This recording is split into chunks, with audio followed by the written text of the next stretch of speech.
Si le scandale de la croix a été aboli, pourquoi serais-je encore persécuté?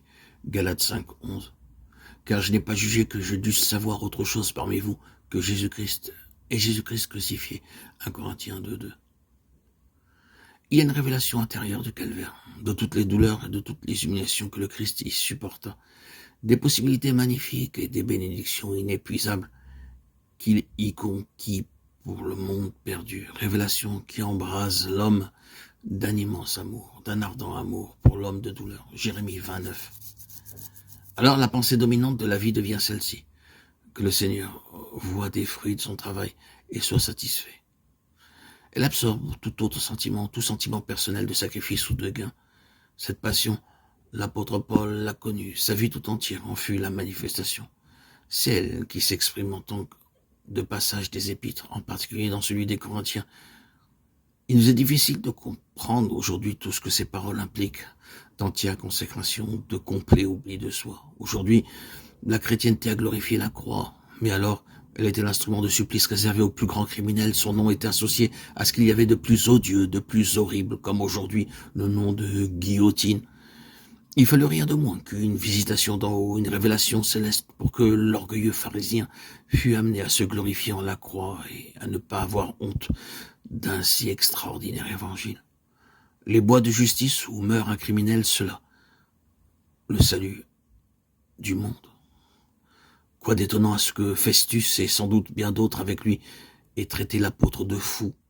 Pour moi, je n'ai voulu savoir autre chose parmi vous que Jésus-Christ et Jésus-Christ crucifié. Les Corinthiens plaçaient très haut la culture intellectuelle. Ils prisaient fort la rhétorique et la philosophie.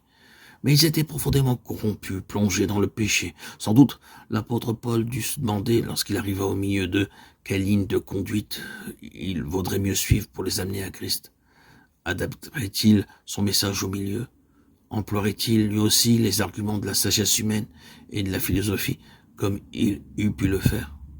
Car il avait étudié à l'école de Tarse, considérée par quelques-uns comme supérieure à celle d'Athènes. De plus, il avait reçu à Jérusalem l'instruction spéciale aux jeunes Hébreux et avait été versé dans l'étude de la loi. Enfin, il était né citoyen romain.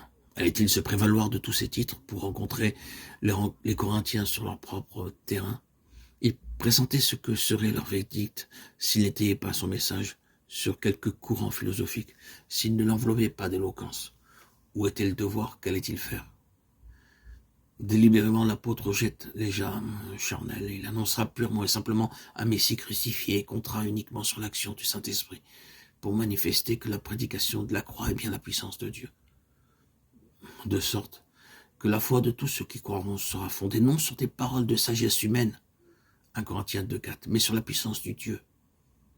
Cette décision de l'apôtre nous montre à quel point il était devenu l'homme de son message, à quel point il avait renoncé à lui-même, à sa science, à ses ressources personnelles, à toute ambition, à toute renommée. C'est de semblables instruments que notre 21e siècle a besoin, avec sa haute culture, sa profonde immoralité.